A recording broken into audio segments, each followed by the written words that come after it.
Herschend Family Entertainment currently has 4 main theme parks, being Wild Adventures, Kentucky Kingdom, and of course Silver Dollar City and Dollywood. And today's video, I'm just going to rank all of the roller coasters at those 4 parks in order of worst to best, and there will be 28 coasters that I will be ranking. And I'll just talk a little bit about each coaster and what I like, dislike about them, why exactly they are where I put them at. And if you have never watched one of my videos, welcome, and just go ahead, take a minute and hit that subscribe button for more great roller coaster and travel content. And if you're a returning viewer, thanks so much, welcome back, and let's go ahead and get started with number 28. Number 28 is Swamp Thing, and this is a Vekoma with a junior coaster. They call it a hang and bang. And this thing, oh my goodness, is dead last because it's incredibly rough. With the restraints, you just really bang your head back and forth. Rough, boring layout. Just not a very pleasant ride at all. It's one and done, or just avoid at all costs, honestly. And this is at Wild Adventures. Number 27, this is the Grand Exposition Coaster. This is at Silver Dollar City. This is just a Zamperla kiddie coaster, and typically these are just great introductory coasters for kids, but this one actually happens to be rather uncomfortable, which is a little surprising because typically these coasters aren't. But this one is definitely pretty rough. There is a basic clone one at Dollywood, but it's not as rough as this one. But again, it's pretty rough, and it just doesn't really have that great of a layout because it is just an introductory kids coaster. Number 26, I'm going to have to put as the Whistle Punk Chaser at Dollywood. So this is just like the Grand Exposition Coaster, just a Zamperla kiddie coaster. It's not that thrilling. But why this is at 26 and above the Grand Exposition Coaster, is that this one's not as rough. This one's actually a smooth ride, and it's not going to be as painful or as bumpy as the Grand Exposition Coaster would be. But again, it's just for kids mainly, and it's just not that thrilling. So I just can't really rank it any higher. Number 25, going to Wild Adventures again. This is Swamp Water Snake. This is a Zamperla Minnie Mouse coaster, so this is a little bit of a unique model. This is just like, basically just like a Wild Mouse coaster. They're all kind of tied together, and it doesn't really have any major hills or anything, so it's just not that thrilling. A little jerky at a couple points, but it actually does have some good laterals and does actually provide some amount of thrills to it. So that's why I have it at 25.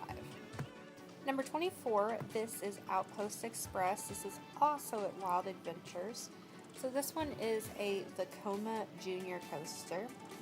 It's a short ride though, and it's really smooth though, and it's a good coaster actually for families. There's nothing really inherently wrong with this coaster. It does its job and does its job well. The only thing is it's just short. It's more of a family kids ride, but at least this one is smooth and maybe a little bit of a moderate amount of thrills with it. Number 23, also at Wild Adventures, this is Marsh Mayhem. So this is a Mauer Wild Mouse actually, and it does have some excellent lateral forces. It's pretty much what you would expect from a Wild Mouse. It can be a little rough, not overly rough, just a couple of the turns feels like they're taken especially jarring, and it does again the great lateral forces, and it's not honestly a bad Wild Mouse. Maybe not the best Wild Mouse I've ever rode, but it's not a bad Wild Mouse.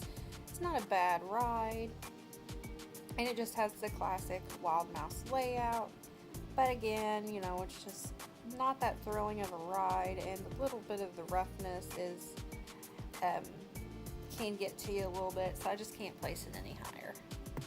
At the 22nd spot, this is Twisted Typhoon, located at Wild Adventures as well.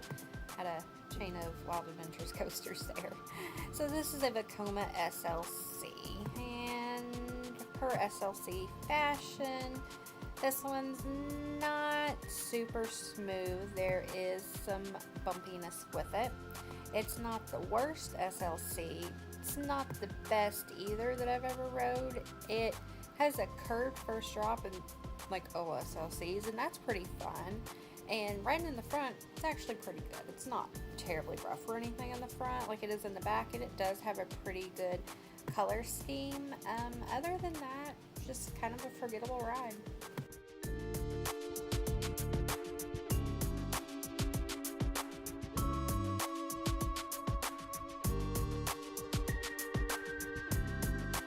Number 21 comes our first coaster out of Kentucky Kingdom, and that one is Roller Skater. This is a Vekoma Junior coaster. It is very, very smooth. It's pretty similar to Outpost Express. I did rank this one higher because this one just has a nostalgia aspect for me, growing up near Kentucky Kingdom and riding this as a child. So yes, my personal bias is affecting my rating here, but this is my list. And I feel like, people that do have a nostalgia or maybe a home park may rank certain coasters higher just because of that. And that's okay. But yes, I think it's very smooth and it's just a good coaster for kids and families. But again, it's just not thrilling. Number 20 is Boomerang at Wild Adventures. This is your typical Vekoma Boomerang. It is very fun to me and pretty thrilling. I've always liked boomerangs. However, they're not very unique, so that's just why I can't rank it higher. But I still do have fun with this ride. It's not really rough or anything to me. But it's a short ride, pretty much a one-trick pony, so to speak, and just can't really rank it any higher than 20. So it's Boomerang at Wild Adventures. Number 19, this is Dragon Flyer at Dollywood. This is a newer Vekoma Family SLC, and this is very smooth. So unlike the old ones, this one is going to be a good one. It is smooth, but it's more family oriented, so it's not the most thrilling coaster, but it's a good family coaster. It's good for what it is. It actually has a pretty intense first turn after the drop, and it has actually some pretty great G's in the back. So you do get some thrills with this, although not as much as you do bigger coasters, but still, surprisingly, it's a good family coaster that does pack a little bit of a punch. And at Kentucky Kingdom at number 18 is Kentucky Flyer. So this is a GCI family wooden coaster. It has some good pops of airtime. It does surprisingly though have some rough spots for such a new coaster, but it's not overly rough. Has a decent good layout, but it's just a little short, but it is a good family wooden coaster. Has some good pops of airtime for number 18. Number 17, I have Blazing Fury at Dollywood, which is to some is more of a dark ride than a coaster, and it can be, but it's still got coaster elements to make it a coaster. It does really well with the great dark ride portions that it does have. It has some really good theming, even with the age of this ride that is getting to be. It does have some good drops. It's not crazy intense, and the drops aren't super tall or anything like that. But it's a really great and fun family ride, Blazing Fury is. It's always a very enjoyable ride when you go to Dollywood, and I always have a great time on it. Number 16, we have, in my opinion, one of the best family coasters in the country, or around period. It's Fire Chaser Express at Dollywood. It's super fun. It has a small launch at the beginning, which again, is pretty fun. And the backward launch that it does have is fun, and it actually has some surprising intensity to it that you might not expect from a family coaster. And in the layout, you can even find a little bit of airtime. Fire Chaser Express also has some really great theming around it, and it's a really cool ride for families with a little bit of thrill with it too. It's just there is other thrilling coasters out there. Number 15, we have the new Fire in the Hole at Silver Dollar City. It has some really great dark ride elements to it. This is kind of similar to Blazing Fury. However, since it's been redone, it's been even better. It's a great successor to the original. Surprisingly, has a really good first drop. The music is great. In particular, it's very smooth and it's just an all-around fun family coaster, and it is a very fun, good ride. For the number 14 spot, I have Thunder Run at Kentucky Kingdom. This is a Dinwiddie from back in 1990.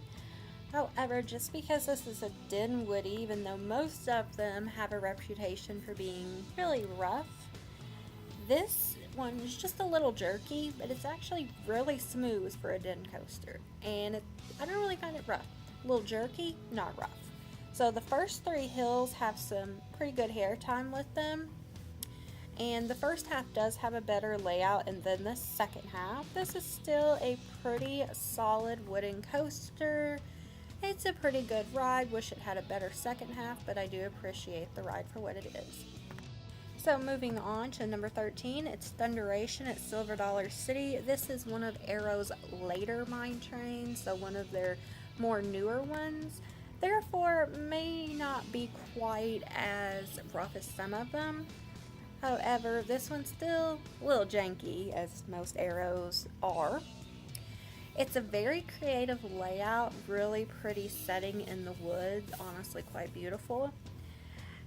It's a long ride. Again, I always appreciate a long ride, as long as it's not rough. This one's definitely not rough, really, to me, and it's more faster paced than a lot of mine trains, so it's still pretty family oriented, but definitely more thrilling than a lot of them, and it's honestly one of the best mine trains out there.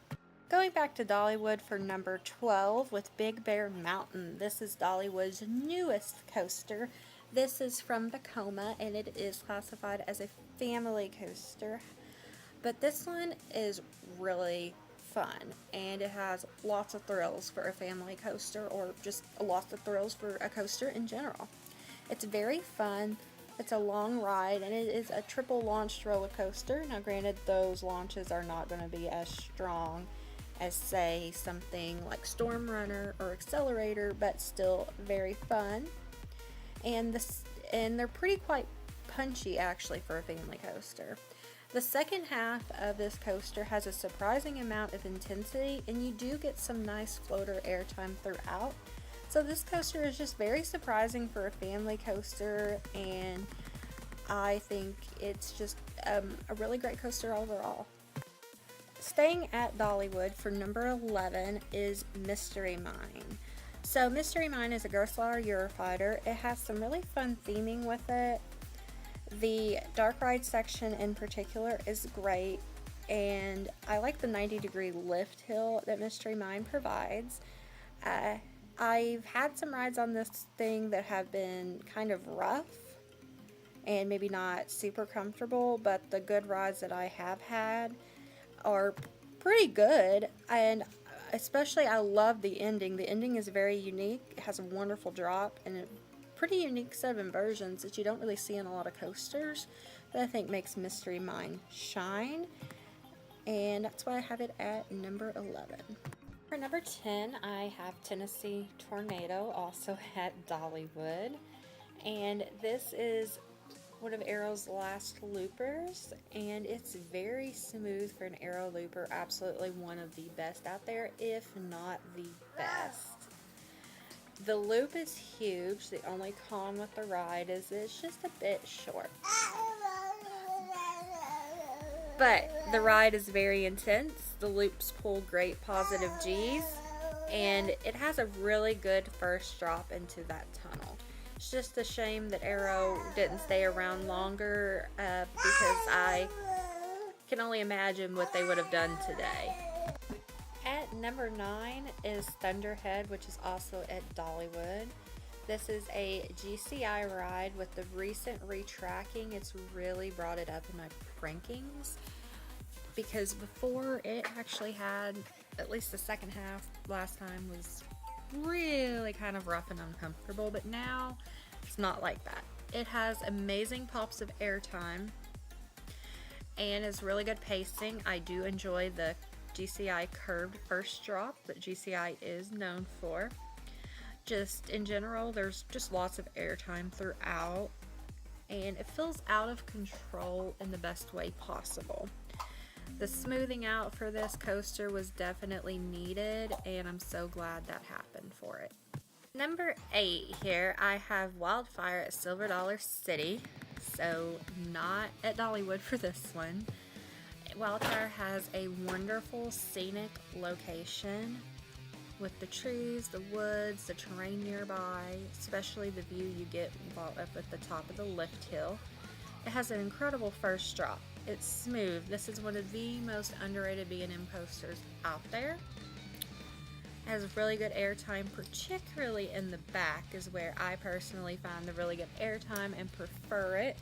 There's also some moments of positive G's to be found in the ride. The inversions are good as well. Honestly, this is a very good, well-rounded ride, and it's just a fantastic addition to Silver Dollar City. For number 7, I'm going to put Wild Eagle at Dollywood. This may be a little bit of a controversial placement for some people, but I absolutely love Wild Eagle. It was my first wing coaster, and it was an incredible experience. I still think back to the first time riding this. I think it's absolutely beautiful. The view at the top of the lift hill, oh my goodness, it's breathtaking. And the 0G roll and the corkscrew, they're pretty forceful. It has great first drop and nice inversions, just in general, all of them are. And you even get a quick pop of airtime near the end, which isn't typically something you experience with most wing coasters. So some surprises mixed in with Wild Eagle that I just think make it a really good ride. 6 is Powder Keg at Silver Dollar City. So it's a long ride at over 3,500 feet long, which automatically to me gives it points just to be long. It has a great launch that's very powerful, and the airtime that you get when you go over that top hat is really good, very strong. You get a great sense of speed. There's some fun laterals, and the front is actually the best place to ride. So if you ride in the front, you're going to get an extra great ride on it versus say in the middle or back. It has an absolutely stellar location as well in its location at Silver Dollar City. This is just a really well-rounded coaster. It's a pretty unique coaster that you don't see everywhere, and I'd have to give it as my number 6 spot.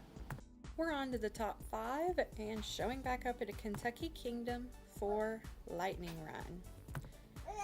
So Lightning Run is filled with lots of ejector airtime pops. It has a very fast-paced layout. The transitions are very zippy, and the airtime actually gets even more intense as the coaster goes further along its track. It has some incredible bunny hills towards the end, and it's just a very smooth ride. This Chance Hyper GTX is incredible. I think it's a must ride for anybody. I just hope we get more eventually. Number 4 is Outlaw Run at Silver Dollar City. I know some people find this one a little too rough. To me, I can see the roughness, but I don't think it's too rough for me personally. I think it absolutely has a great, strong layout with great pacing. It's got an incredible first drop. It's a great night ride too. If you haven't rode this in the nighttime, definitely do. It's got insane ejector airtime. It's just very intense. You know, the intensity is definitely here with this ride, but then you get airtime too. And the double barrel roll finale is absolutely incredible. It's definitely the highlight of the ride. I really like Outlaw Run. I think it is a must ride at Silver Dollar City. Number 3 at Kentucky Kingdom, I have to go with Storm Chaser. It has amazing pacing throughout the ride with no dead spots. It's very smooth and fast, so you get that good sense of speed. I love the barrel roll first drop, and it has good hang time too with it. Really unique. The feeling of that element, wow. It has an incredible first airtime hill, and the airtime hills throughout the ride in general have a really great ejector. I think this is one of the best smaller scale RMCs out there, and just an incredible ride. Number 2, I had to go with Time Traveler at Silver Dollar City. The first drop is absolutely insane in the back car. Like, oh my goodness, it's hard to even come close to anything like that in America. And plus, with that first drop, you immediately go into it right out of the station. So, not waiting up a lift hill or anything to get that first drop. You're right away getting that first drop. And the spinning aspect to me just makes the ride that much better. You get some great hang time on the loop. The corkscrew has amazing whip. And also, again, with that spinning, adds a lot of unpredictability, so you're never really going to get the same ride twice, and I love that. And it does surprisingly have some airtime throughout the layout as well, and in general, this is a very well-themed coaster as well. Absolutely incredible ride. Couldn't pick anything else for my number 1 other than Lightning Rod at Dollywood. Even after it lost the launch lift hill, to me, the rest of the ride is just absolutely still as incredible as it was. First off, you got the beautiful setting in the Smoky Mountains. Every airtime moment is powerful and sustained, with the ride getting stronger as it goes on. The quad down finale is one of the best finales on any coaster out there, in my opinion. It's crazy. I love it. It has a fast-paced layout throughout. Oh, and yeah, can't forget that the first drop, it's a good first drop as well. And to me, it's still running really smooth. I absolutely love Lightning Rod, and I probably always will. It's definitely, in my opinion, the best coaster at any Herschend park. So, with that being said, thank you for sticking with me through this video. I really appreciate that. Let me know what your favorite coaster is at any Herschend park in the comments down below. I feel like some people are going to agree with Lightning Rod, but some people may pick Time Traveler, may pick Outlaw Run, or something different. So I'm just curious what everybody else, their personal favorites are. Be very interesting to see for sure. And again, if you are not subscribed to my channel, subscribe and give this video a like. It helps me tremendously. And I want to thank you again so much. Have a wonderful day and never stop riding coasters.